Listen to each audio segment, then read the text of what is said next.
Victoria Sterling's merger call was crashing. No interpreters. Billion-dollar deal dying.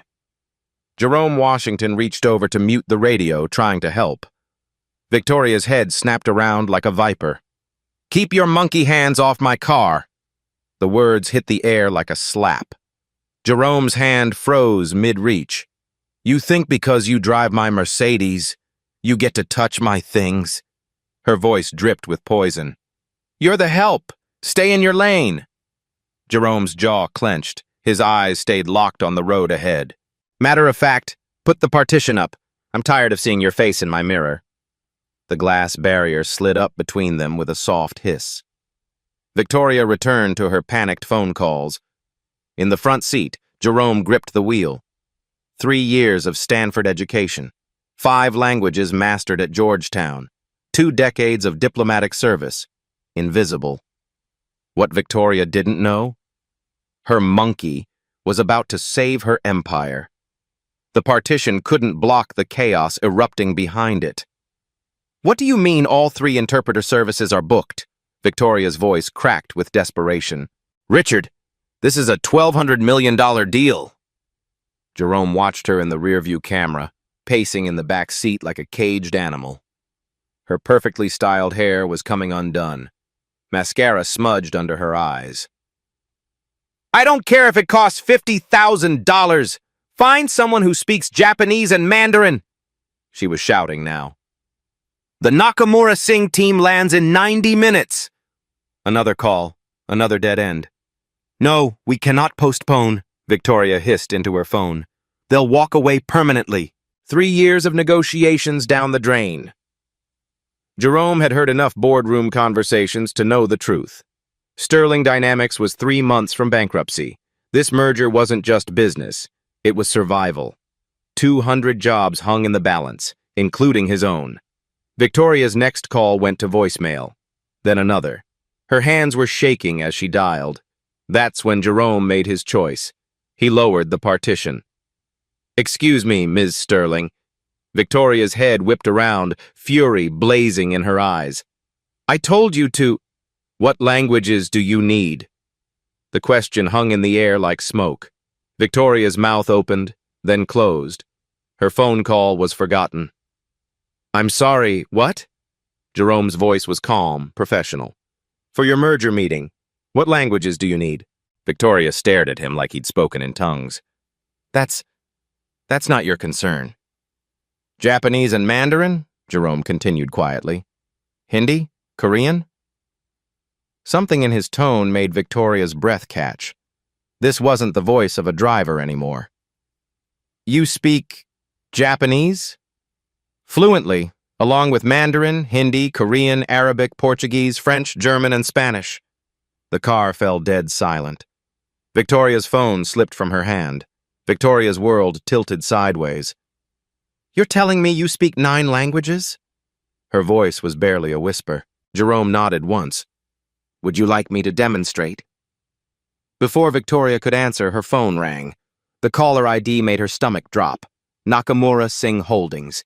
She stared at the phone like it might explode. "I can't. Without an interpreter." "May I?" Jerome's hand extended toward the partition opening. Victoria's pride warred with her desperation. The phone kept ringing. She handed it over. "Moshi Moshi Nakamura-san," Jerome answered, his voice transformed. Gone was the careful deference. In its place, confident, cultured authority. The voice on the other end responded in rapid Japanese. Jerome listened intently, occasionally nodding. "Hai, wakarimashita. Sterling-san wa ima junbi shite orimasu." Victoria watched his face in the mirror. His posture had changed completely. Shoulders back, jaw set with quiet confidence. This wasn't her driver anymore. Jerome switched seamlessly to Mandarin as another voice joined the call. Technical terms flowed from his lips like water. Patent licensing, intellectual property transfers, market penetration strategies. He was discussing her company's most sensitive information in languages she couldn't understand. "There's been a cultural misunderstanding," Jerome said to Victoria, covering the phone. "They're insulted by your previous communications. Your legal team used overly aggressive language in the preliminary contracts." Victoria's heart hammered. What kind of misunderstanding? "The kind that kills deals," Jerome replied. "They think you view them as subordinates, not partners." Back to Japanese, Jerome's tone became apologetic, respectful. He used phrases that seemed to have an immediate effect. The tension on the other end dissolved. "What did you tell them?" Victoria demanded. "Sterling Dynamics deeply respects their family business legacy, that you've been personally studying Japanese business customs to show proper honor." Victoria's mouth fell open. "But I haven't." "You have now," Jerome said simply, then returned to the call. 20 minutes later, he handed the phone back. "They're looking forward to meeting with you in person. The merger discussion is back on track." Victoria stared at the phone, then at Jerome's reflection. "Who are you?" Jerome pulled the Mercedes into Sterling Dynamics' parking garage. The familiar concrete walls had never felt so different. "Someone who needed work 3 years ago," he said quietly, "and someone who still believes in second chances." He parked in Victoria's reserved spot and turned off the engine. In the sudden silence, Victoria could hear her own heartbeat. "Jerome?" She used his name for the first time in 3 years. "I need to know everything." He met her eyes in the mirror. For a moment, the partition between them felt like more than just glass. "PhD in International Relations from Georgetown. Master's in Applied Linguistics from Harvard. 22 years as a senior diplomatic translator for the State Department." Each credential hit Victoria like a physical blow. "I specialized in high-stakes multinational negotiations, G7 summits, trade agreements, crisis mediation." Jerome's voice carried no bitterness, just quiet fact. "Budget cuts eliminated my position 3 years ago. I needed work immediately." "Your mother's medical bills," Victoria said suddenly, remembering fragments of overheard phone calls. "Cancer treatment, my daughter's medical school tuition." Jerome nodded. "I applied for over 300 positions in my field. Overqualified for most, too old for others." Victoria felt something cold settle in her stomach. "So you became a driver?" "I became whatever I needed to be to survive." The parking garage's fluorescent lights hummed overhead. Victoria looked at her hands, still trembling from the phone call. "Jerome, she started, then stopped. What could she possibly say? "Miss Sterling, your meeting is in 40 minutes. We should go upstairs." But neither of them moved. In the enclosed space of the Mercedes, 3 years of invisible service suddenly felt enormous. "I've been listening to your business calls for 36 months, Jerome said softly. "I know every deal, every crisis, every late-night panic about the company's future." Victoria's face flushed with shame. "Why didn't you ever—" "Say something? Offer help?" Jerome's laugh was gentle, not bitter. "Would you have listened?" The answer hung between them, unspoken but clear. Victoria's phone buzzed. Text from her assistant. "Nakamura team early. Lobby now." "They're here," she whispered. Jerome was already getting out of the car, moving around to open her door with the same professional courtesy he'd shown for 3 years. But everything had changed. As Victoria stepped out, she looked at Jerome, really looked at him, for the first time. "Will you help me save my company?" Jerome straightened his driver's uniform and nodded once. "Let's go save your company, Ms. Sterling." The elevator climbed toward the executive floors in silence. Victoria stared at the numbers, her mind reeling. 22 years of diplomatic service, Georgetown PhD, Harvard Masters. She'd been paying a former State Department translator minimum wage to drive her to Starbucks. "Jerome," she said quietly, "tell me about before." The elevator hummed between floors. Jerome kept his eyes on the digital display. Embassy in Tokyo, 1998 to 2003. Trade negotiations that prevented a currency war. His voice was matter-of-fact, professional. Beijing assignment next.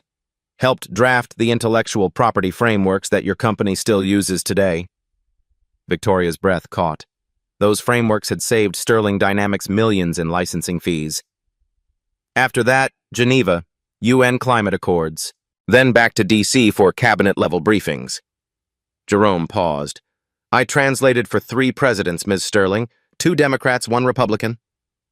The elevator stopped at the 15th floor. Neither moved to get out. What happened? Victoria asked. Budget Reconciliation Act, 2022. Foreign Service downsizing. Jerome's jaw tightened almost imperceptibly. 20% staff reduction. Last hired, first fired. But your experience meant nothing against spreadsheet mathematics. Victoria felt sick. So you just started driving? I had 2 weeks to find income. Mom's oncology bills were due. Sarah's med school deposit couldn't wait. Jerome's voice never wavered, but Victoria caught the steel underneath. Pride doesn't pay for chemotherapy. The elevator doors opened, then closed again. I applied everywhere. Consulting firms said I was overqualified. Corporations said I was too specialized. Universities said I was too expensive. Jerome finally looked at her. Your company needed a driver. I needed a paycheck. For 3 years, Victoria whispered. For 3 years, he confirmed. Outside the elevator, Victoria's world was collapsing. Inside, she was learning about a man who'd held his world together with quiet dignity. Jerome, why didn't you ever fight back? Demand recognition? He smiled sadly. Ms. Sterling, I've negotiated with dictators and diplomats, but I've never met anyone more dangerous than a person who's already decided what you're worth. The words hit like a slap. Every morning, I chose to see this as temporary, Jerome continued. Every insult, every dismissal, every time you threw your briefcase at me like I was furniture, I chose to believe that someday someone would need what I actually know. Victoria's throat tightened. And today you need what I know. The elevator shuddered slightly as it waited. Jerome, I owe you. You owe me nothing except the chance to do what I'm trained for. His voice was firm now. Save your company. Save those jobs. That's what matters. Victoria nodded, not trusting her voice. The elevator doors opened to the executive floor. Jerome gestured for her to exit first, falling into step behind her exactly as he had 1,000 times before. But everything was different now. The executive floor buzzed with panic. Victoria's assistant Rebecca rushed toward them, her face pale. Victoria, thank God! The Nakamura advance team is in conference room A. They're asking about cultural protocols and nobody knows. It's handled, Victoria said firmly. Rebecca, meet Jerome Washington, our new interpreter consultant. Rebecca's eyes flicked to Jerome's driver uniform, then back to Victoria. I'm sorry, what? Mr. Washington will be handling all international communications for the merger. Rebecca lowered her voice. Victoria, he's your driver. He's a Georgetown PhD who speaks 9 languages, Victoria shot back. Any other concerns? The color drained from Rebecca's face. There is one small problem, Jerome interjected diplomatically. I should probably change before meeting the delegation. Victoria looked at his uniform for the first time with clear eyes. He was right. Rebecca, take Mr. Washington to the executive shop downstairs. Get him a proper suit. Navy blue conservative tie. She checked her watch. 20 minutes. But the advance team will wait. Victoria's voice carried new authority. Tell them we're reviewing final cultural considerations out of respect for their customs. Rebecca hesitated, clearly struggling with the situation. Now, Rebecca. As they headed toward the elevator, Victoria caught Jerome's arm. Are you ready for this? Jerome straightened his shoulders. Ms. Sterling, I've mediated disputes between nations. I think I can handle a business meeting. 15 minutes later, Jerome returned, transformed. The Navy suit fit perfectly, highlighting his natural dignity. Gone was any trace of the invisible driver. "Better?" he asked. Victoria nodded, speechless. The man before her commanded respect just by standing there. "Conference room A," she said. "Let's see what you can do." The advance team consisted of 3 Japanese executives and 1 translator. They stood when Victoria and Jerome entered, bowing formally. Jerome returned the bow with precise depth and duration, then spoke in flawless Japanese. The lead executive's eyes widened with surprise and pleasure. He responded enthusiastically, gesturing for everyone to sit. "What did you tell them?" Victoria whispered.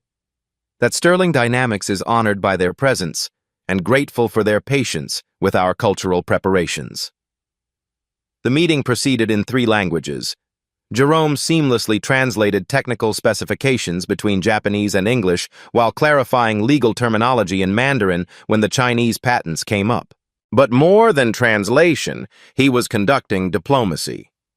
When the lead executive mentioned concerns about intellectual property protection, Jerome didn't just translate. He addressed the cultural context. "Tanaka-san expresses concern about long-term partnership stability," Jerome explained to Victoria. "In Japanese business culture, this isn't just about contracts. It's about family honor extending across generations." Jerome turned back to the executives, speaking in formal Japanese about Sterling Dynamics' commitment to lasting relationships, not just transactions. The transformation in the room was immediate. Formal politeness gave way to genuine warmth. "How did you know to say that?" Victoria asked during a brief break. "Because I spent 5 years in Tokyo learning what matters beyond the words," Jerome replied. "Business in Asia is always personal first." The advance team leader approached Jerome directly, speaking in rapid Japanese. Jerome listened intently, nodding. "He wants to know if you understand the gift exchange protocols for tomorrow's main meeting," Jerome translated.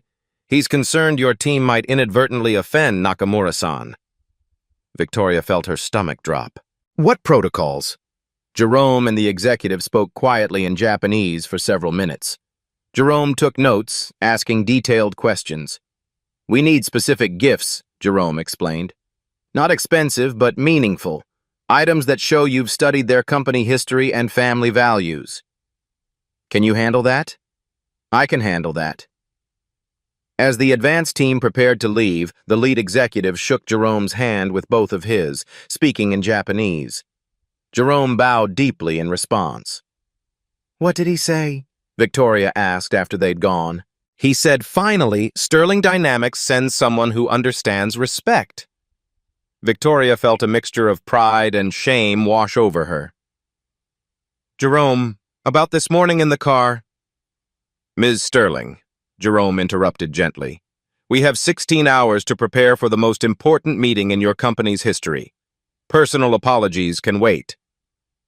He was right, but Victoria couldn't shake the image of how she'd treated him just hours ago. "What do we need to do?" Jerome pulled out his notes. "Learn their names, their titles, their family businesses. Understand why this merger matters to them personally, not just financially. And the gifts? I have ideas, but first we need to call your legal team about those contract revisions." Victoria looked at Jerome with new eyes. This wasn't her driver anymore. This was her lifeline. "Lead the way, Mr. Washington." Victoria called an emergency board meeting. The conference room filled with Sterling Dynamics' senior leadership, their faces grim.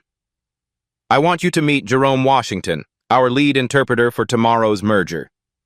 Executive Vice President Marcus Hendricks spoke first. "Victoria, where's the professional service we hired?" "Unavailable. Mr. Washington will handle all translations." "And his credentials?" Chief Financial Officer David Carter leaned forward. "Georgetown Ph.D., Harvard Masters, 22 years State Department." Silence. Then Hendricks pressed harder. "Where did you find him?" Victoria felt the trap closing. "He's been with the company 3 years. In what capacity? The words stuck. Operations.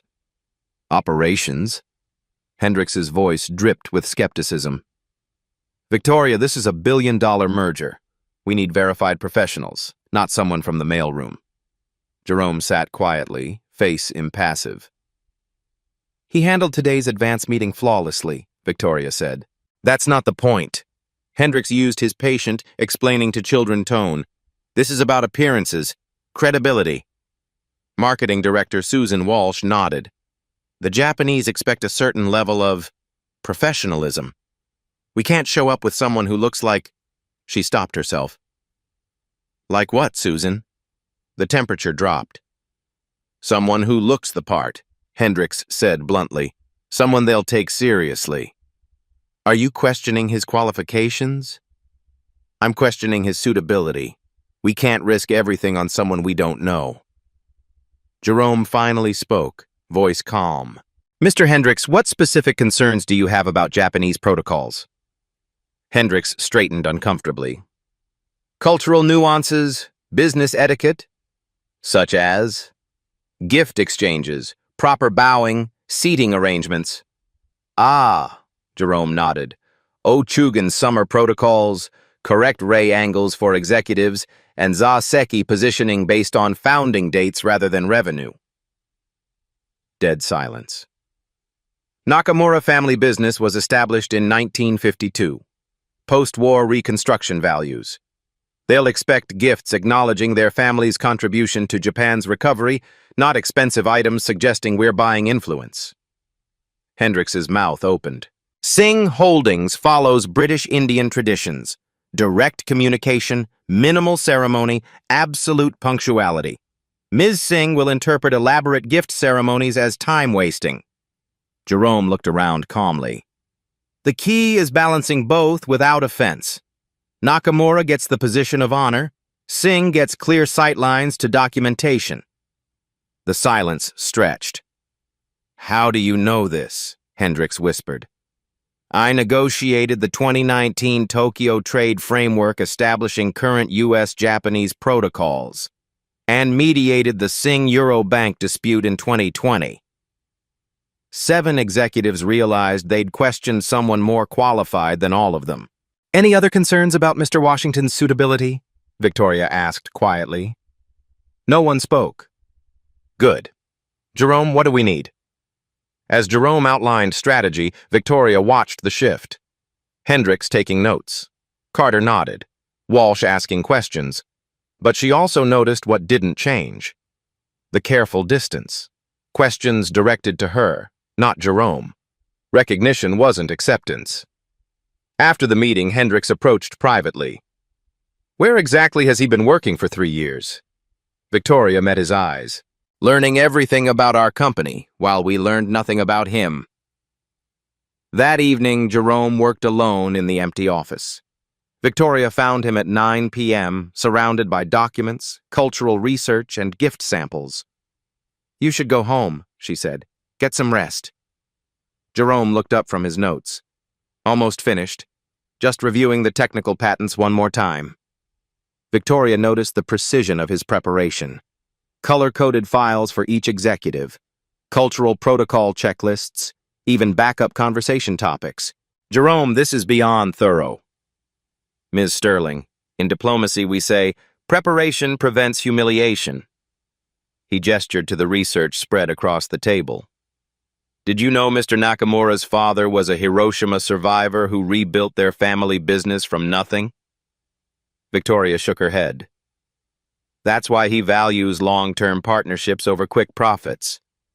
His decision-making process honors his father's memory. Jerome pulled out another file. Ms. Singh lost her first company to a bad translation in a Mumbai court. She's hypersensitive to linguistic precision. How did you learn all this? 6 hours of research your regular interpreters wouldn't have done. Jerome's phone buzzed. He glanced at it and frowned. Problem? Emergency call from our Mumbai branch office. IP theft concern. The regional director only speaks Hindi. Victoria's heart sank. We can't afford any complications tonight. Jerome was already answering. Namaste, Kumarji. Main Jerome bol raha hun. For 20 minutes, Jerome mediated a three-way crisis. Victoria watched him switch between Hindi, English, and rapid-fire legal terminology, his voice carrying the quiet authority of someone used to solving international emergencies. "What was that about?" Victoria asked when he hung up. "The competitor tried to steal your Mumbai AI algorithms. Kumar caught them but needed immediate legal guidance in Hindi. It's handled." Victoria stared. "You just solved that?" "Ms. Sterling, your company has been hemorrhaging value through communication gaps for years." Jerome pulled out a thick folder. "I've been documenting every international issue I've overheard in the car." He opened the folder.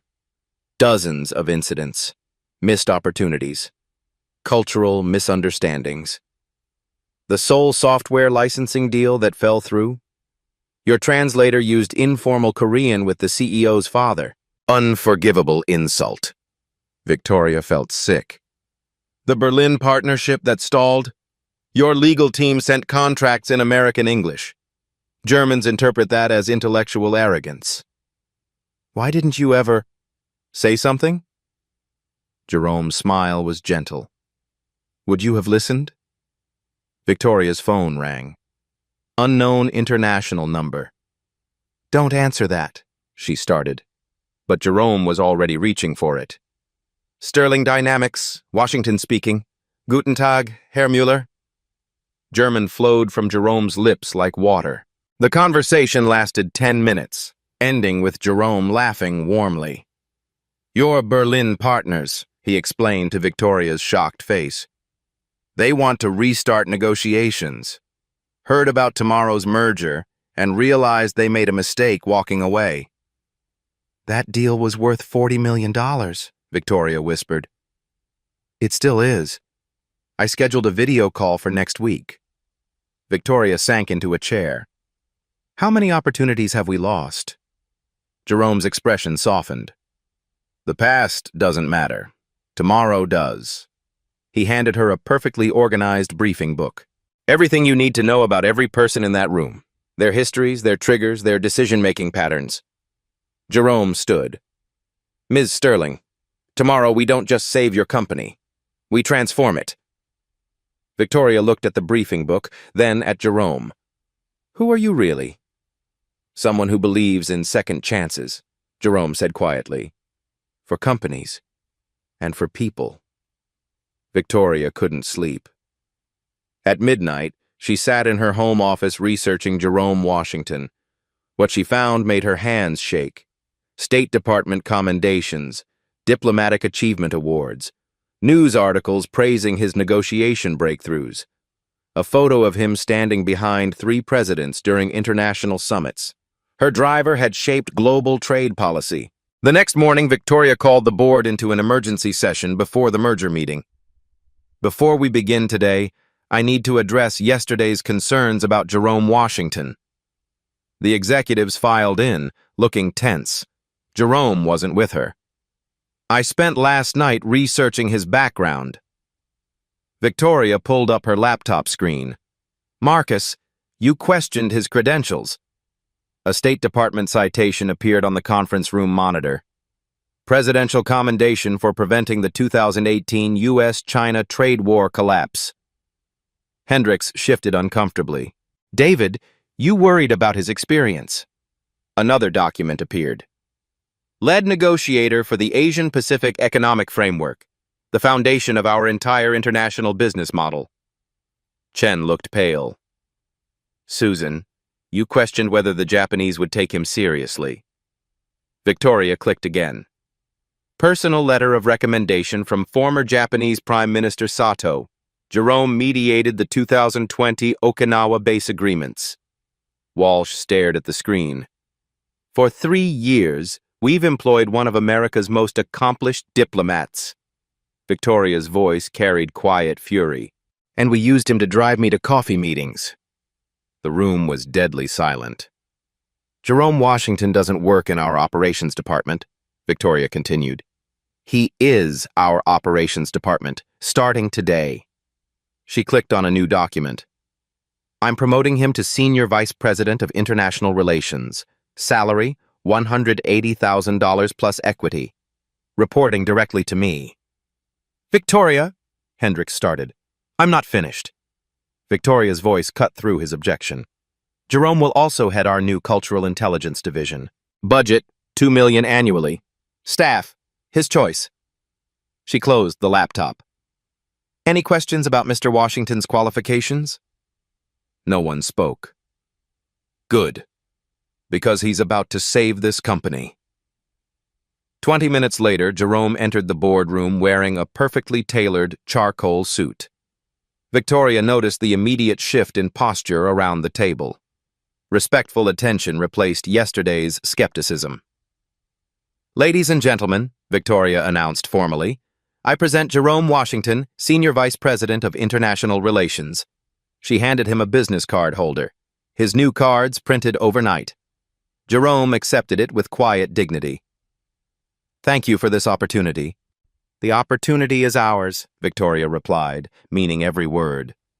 Chief Technology Officer Kim cleared his throat. Mr. Washington, I owe you an apology. No apology necessary, Jerome said gracefully, but I appreciate the acknowledgement. One by one, the executives who'd questioned him yesterday offered their respect. Jerome accepted each gesture with professional grace. Now, Victoria said, let's go save our company. As they filed out, Hendricks approached Jerome privately. Washington, I was wrong yesterday. Completely wrong. Jerome shook his hand firmly. Marcus, we all make assumptions. What matters is what we do after we realize them. Victoria watched the exchange, feeling something she hadn't experienced in years. Pride in her leadership. Ready, Mr. Vice President? She asked Jerome. Jerome straightened his tie and smiled. Ready, Ms. Sterling? For the first time in 3 years, Jerome Washington walked into a business meeting as himself. The elevator to the executive conference room felt different this time. Victoria and Jerome stood side by side, equals now, but the weight of the coming meeting pressed down on both of them. Jerome, Victoria said quietly, I need you to know something. He looked at her reflection in the polished steel doors. If this deal fails, Sterling Dynamics has maybe 3 months before bankruptcy. Her voice was barely above a whisper. 200 people lose their jobs, including yours. Jerome nodded slowly. How long have you been carrying this alone? 2 years? Maybe longer? Victoria's hands trembled slightly. I tell the board we're restructuring. I tell investors we're pivoting. But the truth is, we're dying. The elevator climbed silently through floors of bustling offices, people who had no idea their livelihoods hung on the next 2 hours. Jerome, I have to ask you something personal. Go ahead. Why are you helping me? After everything, after how I treated you. Jerome was quiet for a long moment. Ms. Sterling, can I tell you about my daughter? Victoria nodded. Sarah's in her 2nd year at Johns Hopkins Medical School, pediatric oncology track. Jerome's voice carried quiet pride. She wants to treat children with cancer because she watched her grandmother fight it. The elevator passed the 20th floor. 3 months ago, Sarah called me crying, said she might have to transfer to community college because of the cost. Jerome's jaw tightened. I told her not to worry, that her father would figure it out. Victoria felt her throat close. She doesn't know I've been driving instead of consulting. I think I'm taking a sabbatical to write a book. Jerome smiled sadly. Every month I transfer money to her account and tell her it's from my research grant. Jerome. Yesterday morning, when you humiliated me in the car, I drove straight to a job interview. 3rd one this week.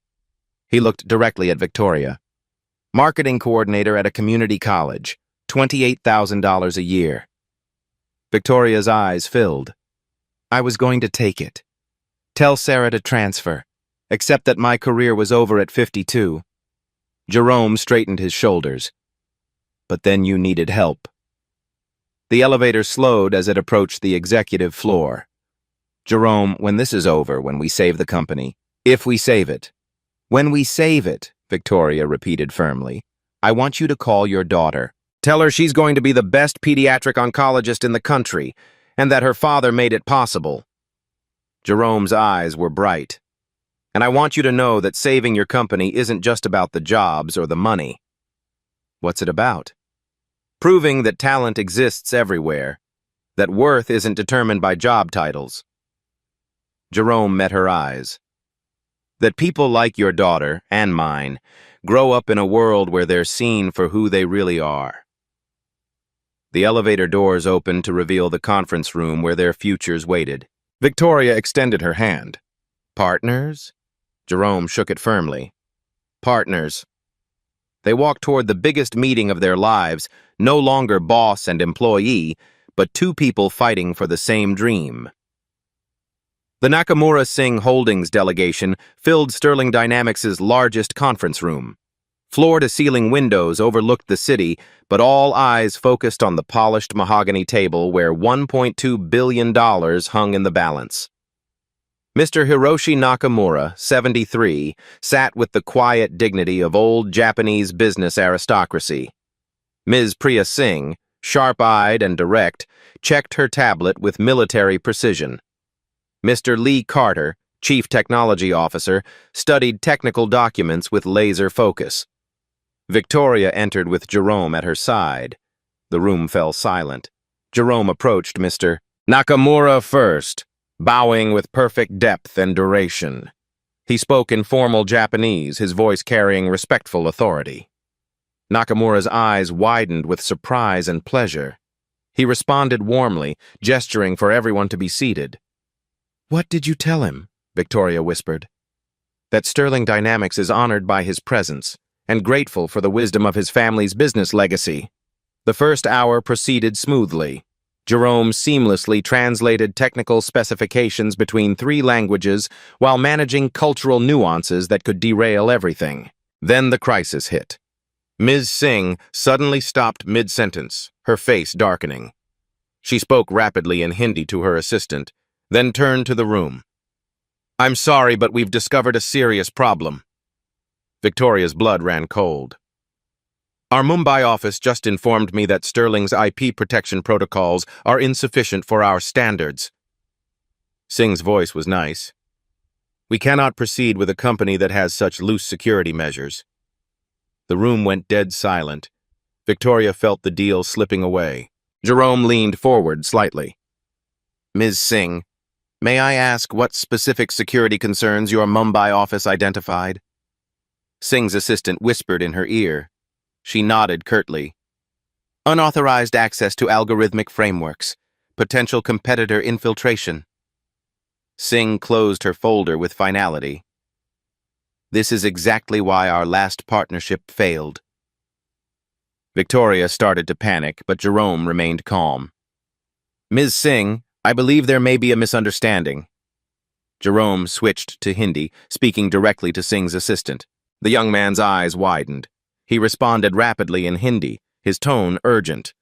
Jerome nodded, then addressed the room in English. The security breach Ms. Singh referenced was resolved yesterday evening. Sterling's Mumbai team detected the intrusion attempt and implemented immediate countermeasures. He looked directly at Singh.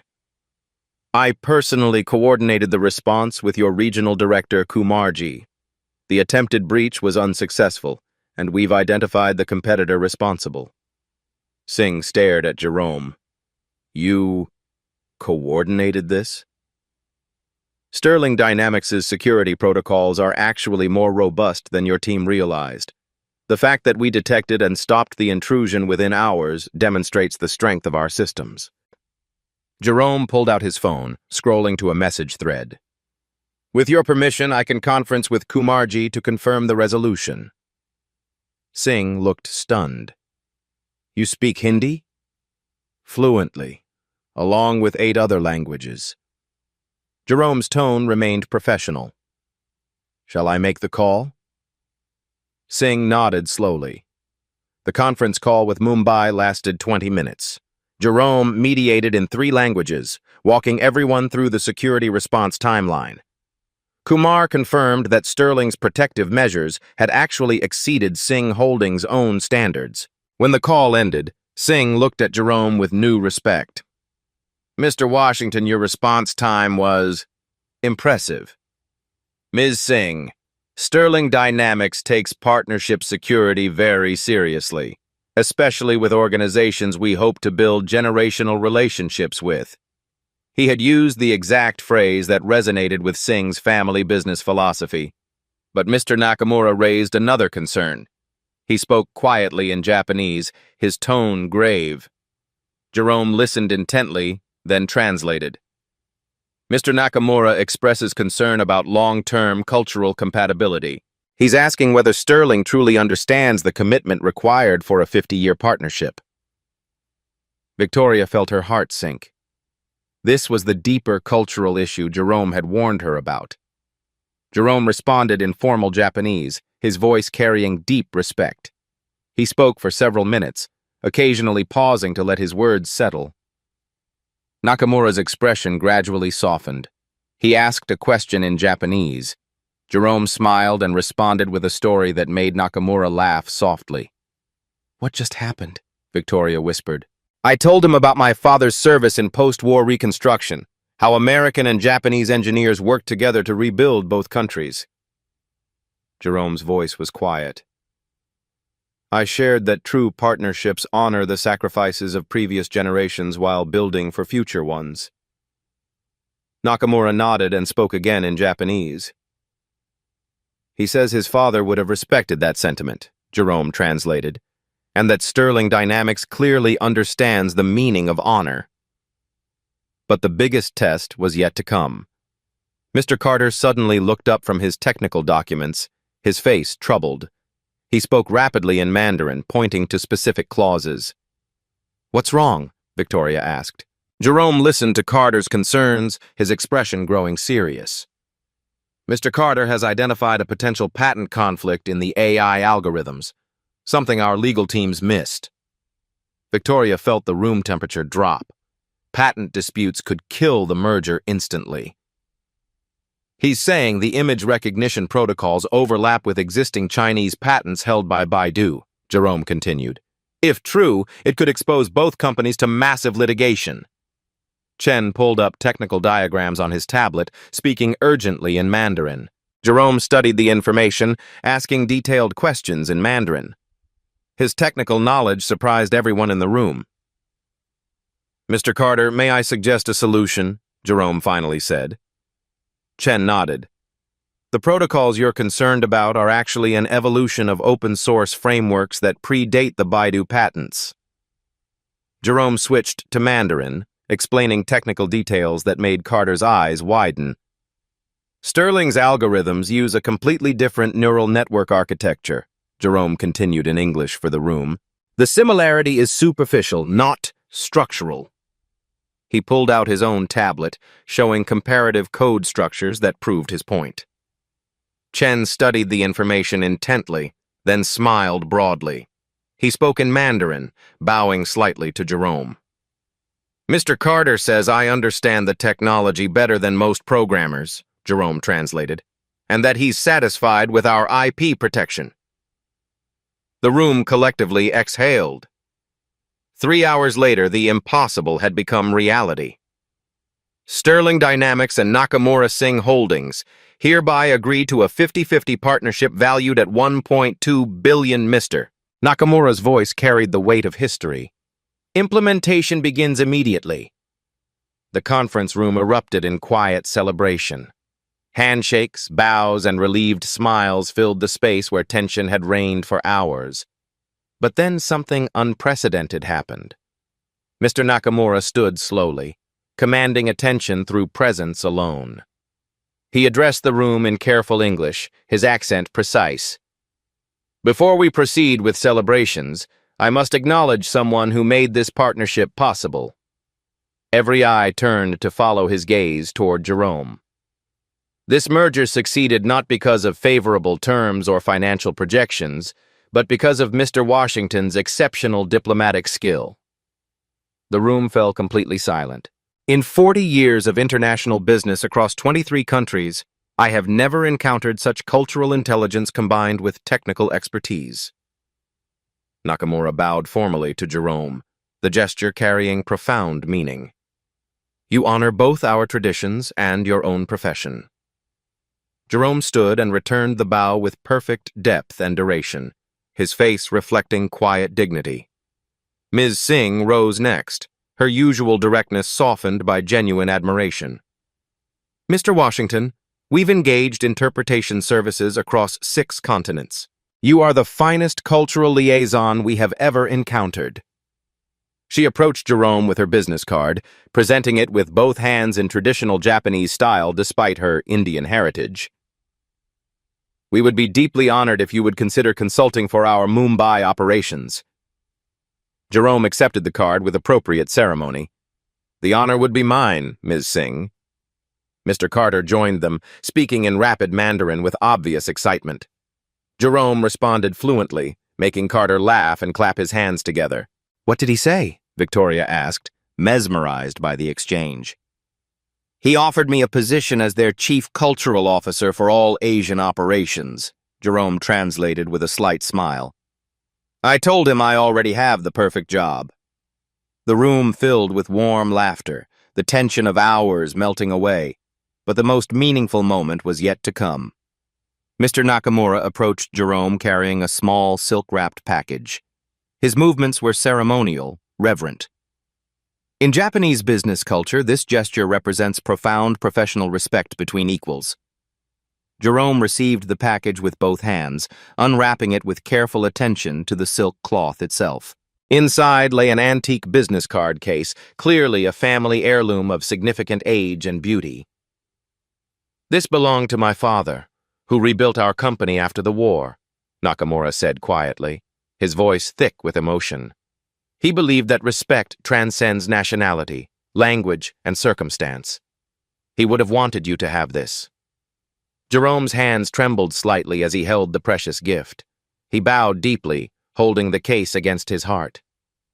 Nakamura-san, I am profoundly honored by this trust. The entire room watched this exchange in respectful silence, understanding they were witnessing something rare and beautiful. Victoria felt tears threatening. In 30 years of corporate leadership, she had never seen such genuine respect between professionals from different worlds. Mr. Washington, Ms. Singh interjected softly, we have one additional request, if you'll permit us. Jerome looked at her expectantly. Our annual Global Partners Conference convenes next month in Singapore. 500 executives from 37 countries. Singh paused meaningfully. Would you consider being our keynote speaker? The invitation hung in the air like a precious offering. Jerome glanced at Victoria. With Sterling Dynamics' permission, naturally, Singh added quickly, showing proper deference to his employer. Victoria smiled broadly. Mr. Washington makes his own decisions about speaking engagements. He's an executive now, not an employee. Jerome accepted graciously, his voice steady despite the magnitude of the moment. As the delegation prepared to depart, each executive made personal contact with Jerome. Not merely business cards, but private phone numbers, personal email addresses, direct access to some of the most powerful business leaders in Asia. Mr. Washington, Nakamura said as they shook hands in farewell, you have my personal number now. Please use it whenever you need anything at all. When the elevators finally closed on the departing delegation, the Sterling Dynamics boardroom buzzed with electric energy. Marcus Hendricks approached Jerome first, his earlier skepticism completely transformed. Jerome, I owe you far more than an apology. I owe you my gratitude, my respect, and frankly, my job. His voice was humble. Without you, we'd all be updating our resumes tonight. One by one, the executives who had questioned Jerome's qualifications 24 hours earlier offered their personal admiration and professional respect. Chief Financial Officer David Carter shook Jerome's hand warmly. "I've been in international business for 15 years. I've never seen anything like what you did there." Marketing Director Susan Walsh, who had worried about appearances, was nearly in tears. "Jerome, I'm ashamed of what I said yesterday. You showed me what real professionalism looks like." But Victoria had saved the biggest surprise for last. "Ladies and gentlemen," she announced, calling for attention, "before we open the champagne, I have one final announcement." She produced an official document from her briefcase, her hands steady despite the emotion in her voice. Effective immediately, Jerome Washington is promoted to Executive Vice President of Global Relations. Annual salary, $280,000 plus comprehensive equity package. Jerome's breath caught audibly. Additionally, Mr. Washington will oversee our new International Cultural Intelligence Division with an annual budget of $8 million and authorization to hire a team of 20 specialists worldwide. The room erupted in sustained applause.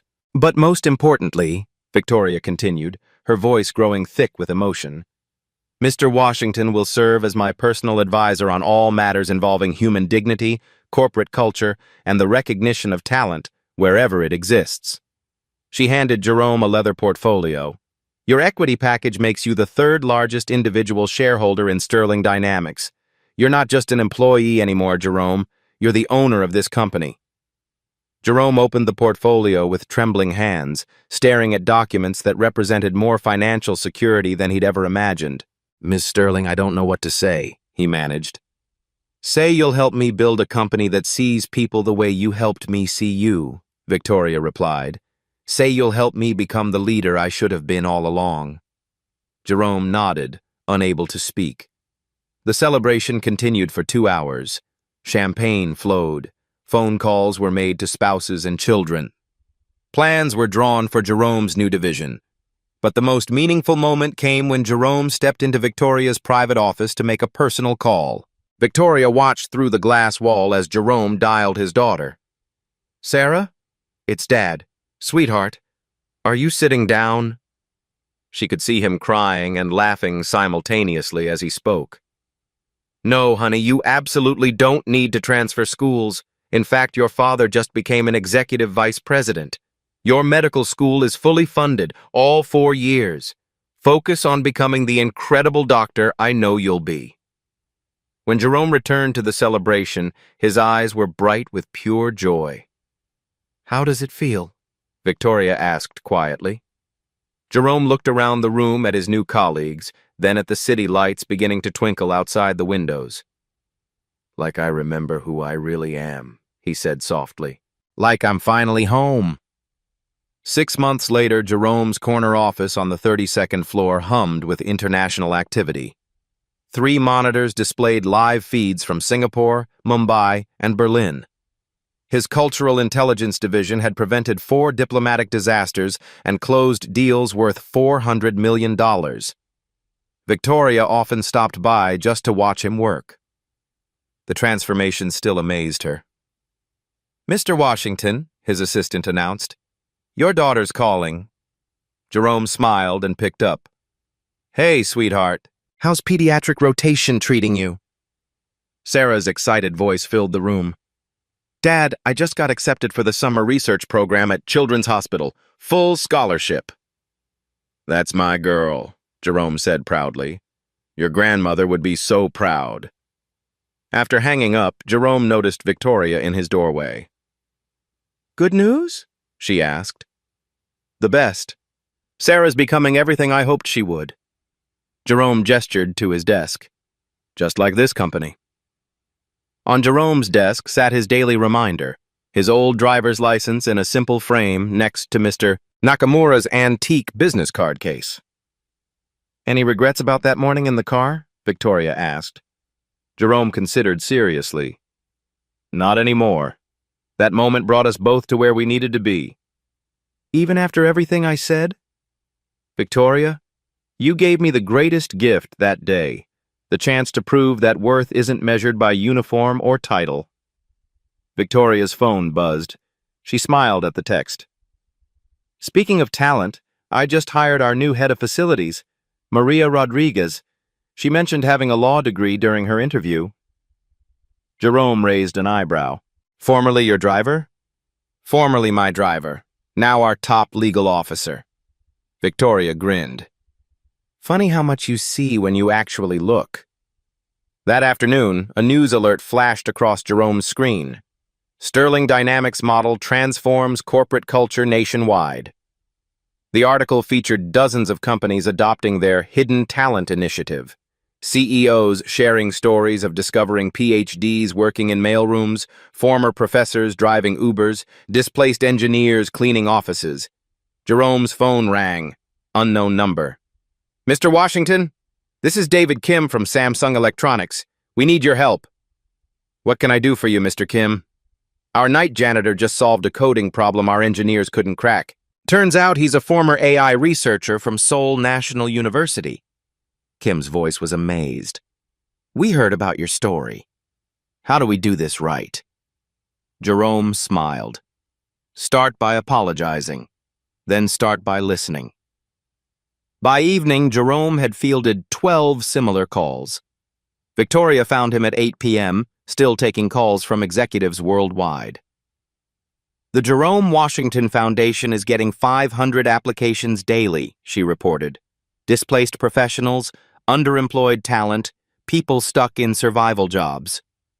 How many can we help? With our corporate partners? Maybe 2,000 this year. Jerome nodded, but his expression was thoughtful. Victoria, I want to tell you something. She sat down, recognizing his serious tone. This morning, I got a call from a mother in Detroit. Her son Marcus is a MIT graduate working at McDonald's because no one will hire him. Jerome's voice grew heavy. 3 years of applications, 0 interviews. Victoria felt her heart clench. She was crying, Victoria. Said she saw our story and wondered if there was hope for her boy. Jerome looked directly at her. That call reminded me why this matters. What did you tell her? I told her to send me his resume. Marcus starts in our Berlin office next month. Victoria smiled through tears. One person at a time. One person at a time, Jerome agreed. As they prepared to leave, Jerome turned to face the camera of the documentary crew that had been following their story. Right now, someone is serving your coffee who speaks 4 languages. Someone cleaning your office who has an engineering degree. Someone is driving your Uber who used to run international negotiations. His voice carried quiet authority. Tomorrow morning, when you interact with service workers, ask yourself, what talents am I not seeing? What potential am I dismissing? What story am I missing? Jerome stepped closer to the camera. Here's what I want you to do. Find one person this week whose job title doesn't match their potential. Really talk to them. Ask about their background, their dreams, their skills. Then do something about it. Make an introduction. Write a recommendation. Share their story. Small actions create big changes. Victoria joined him. We started the Jerome Washington Foundation to connect displaced talent with companies that need them. But the real change happens when you decide to see people differently. It happens when you choose to look past uniforms and job titles to the human being underneath. Jerome's voice grew stronger. Because talent doesn't wear designer suits. Brilliance doesn't need corner offices. Worth isn't measured by your paycheck. It's revealed by your character. He paused, letting the words settle. If this story touched you, share it. Tag someone who needs to hear it. Comment about a time you discovered hidden talent. Help us build a world where everyone gets seen for who they really are. Subscribe to Black Tales Stories if you believe everyone deserves a second chance. Like if you think talent exists everywhere. And remember, Jerome looked directly into the camera with quiet intensity. The person who could change your life might be sitting in the front seat.